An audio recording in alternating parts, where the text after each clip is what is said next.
अपनी की हुई भागवतिक वृत्ति, तपस्या, साधना, दान, पुण्य कभी अपने मुख से उच्चारण नहीं करना चाहिए।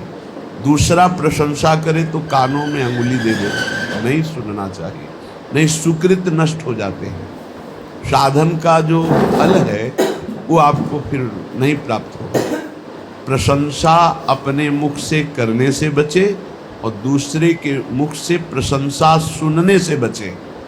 दूसरे की निंदा अपने मुख कर से करने से बचे और दूसरे के मुख से सुनने से बचे।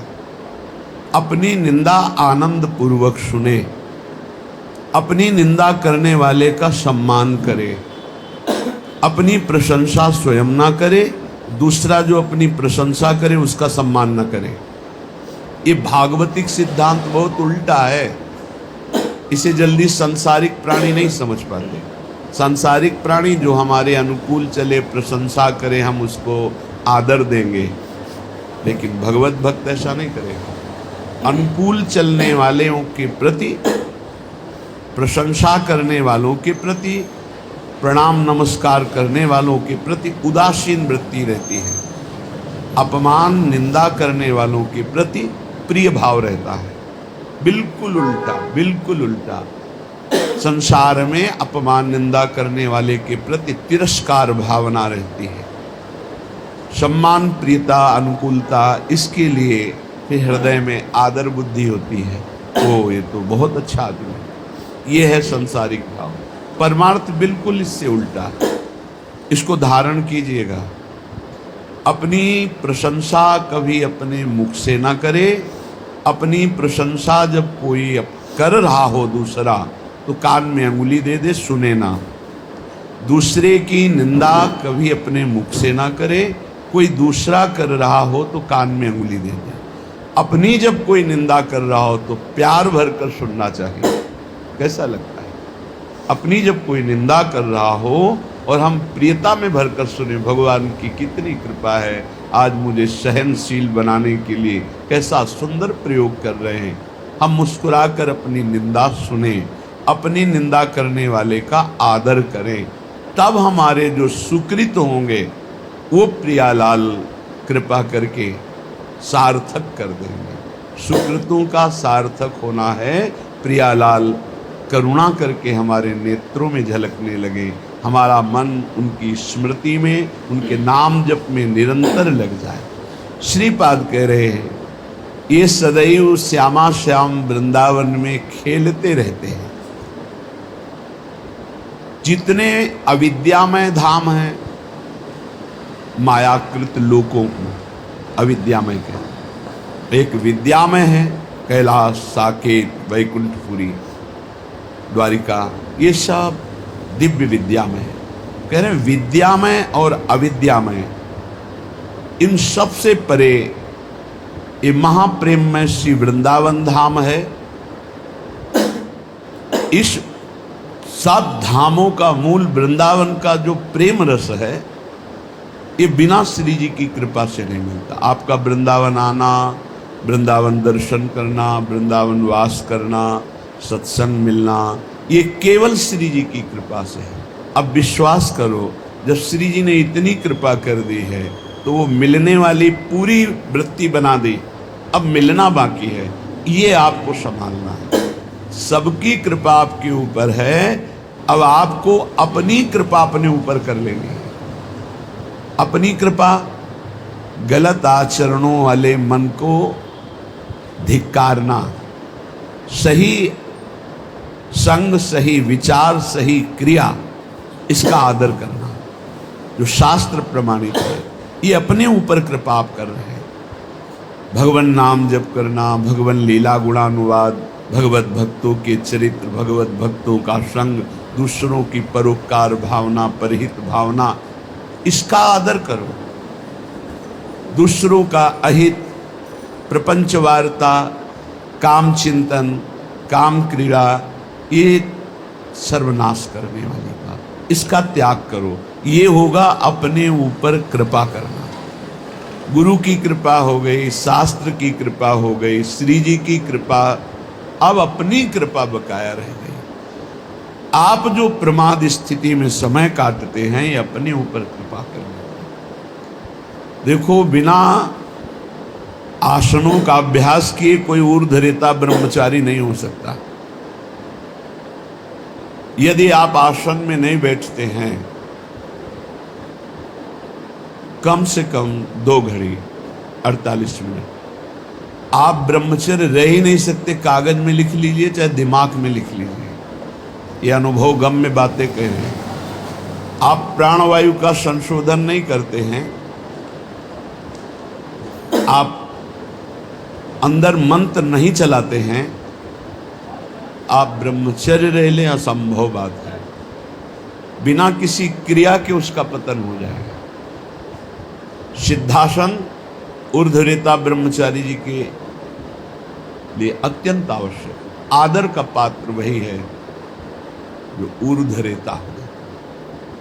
अगर सिद्धासन में नहीं बैठे तो ऊर्ध्वरेता की गुंजाइश ही नहीं है। प्राण संशोधन नहीं है तो निरंतर मंत्र वृत्ति चला ही नहीं सकते, क्योंकि स्थूल प्राण है। मंत्र तो सूक्ष्म प्राण में निरंतर चलते हैं। हमारी प्रार्थना है, सेवा करो, 24 घंटे में 1 घंटा ही सही, पर जवान साधक को सिद्धासन और पद्मासन का अभ्यास करना चाहिए। जिस समय हम 24 मिनट क्रॉस करेंगे आसन में बैठकर, तो हमारे शरीर में भयंकर पीड़ा होगी। जांघों में, हर नस नाड़ी में वह पीड़ा बड़ी अमृतमयी होती है। शरीर को निरोग कर देती है, चर्बी को भस्म कर देती है, वायु को शांत करके सूक्ष्म करती है। जो आसनों पर बैठने वाला है, ब्रह्मचारी है, प्राण संशोधन प्राणायाम के द्वारा करता है।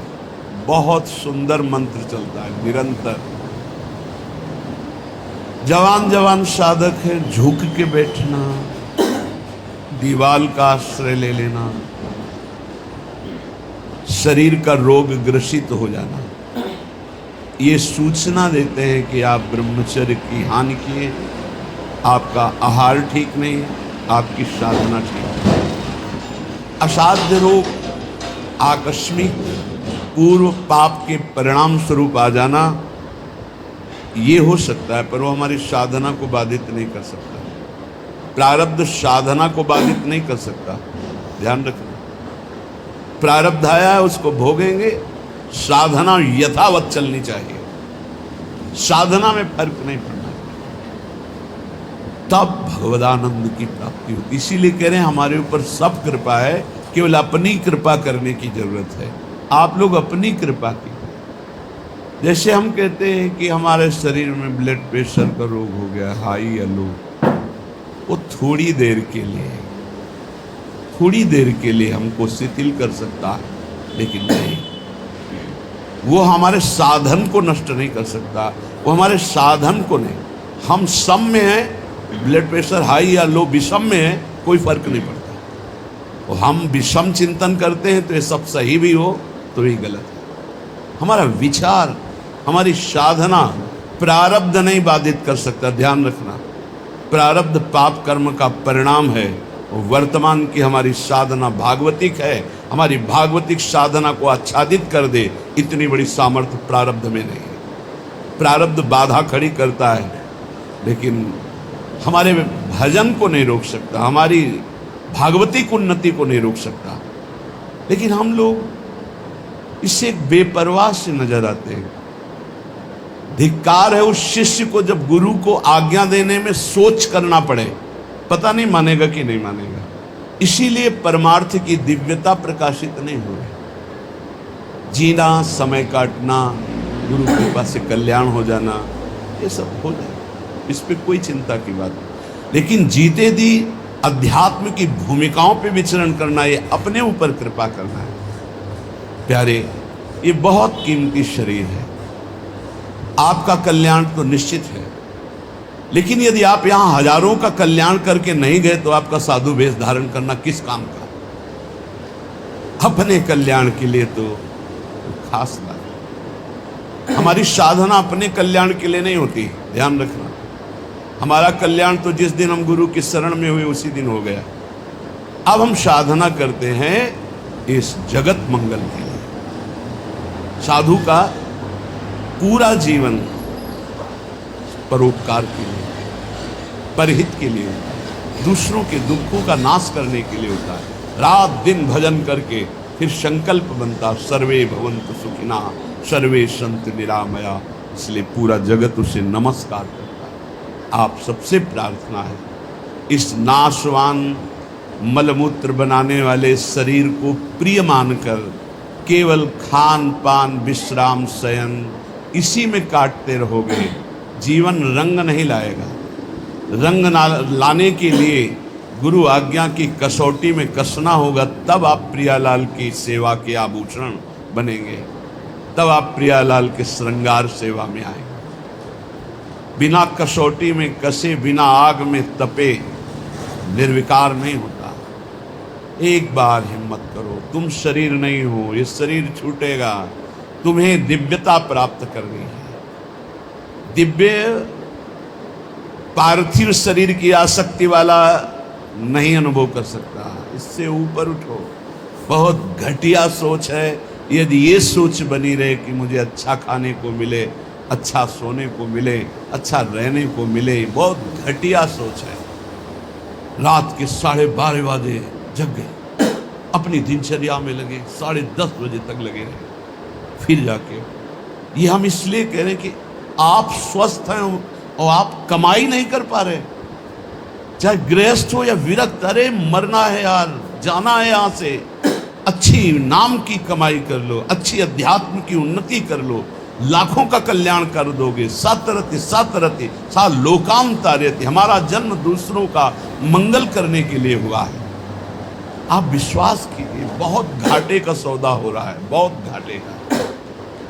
किसको चढ़ाएं, किसको उत्तम रीति में पहुंचाएं। जब तक हमारी आज्ञा पर तुम बलिदान होना नहीं चाहोगे तब तक नहीं बन सकते। पंच प्यारों की रचना जानते हो कैसे हुई थी? हमें तुम्हारा रक्त चाहिए, तुम्हारी गर्दन चाहिए, खड़े हो सभा में कौन? वे एक खड़े हुए, अंदर गए और ऐसे रक्त की धारा चल पड़ी। अब दूसरा कोई खड़ा हो, 5 केवल खड़े हुए थे लाखों की सभा में, फिर 5 को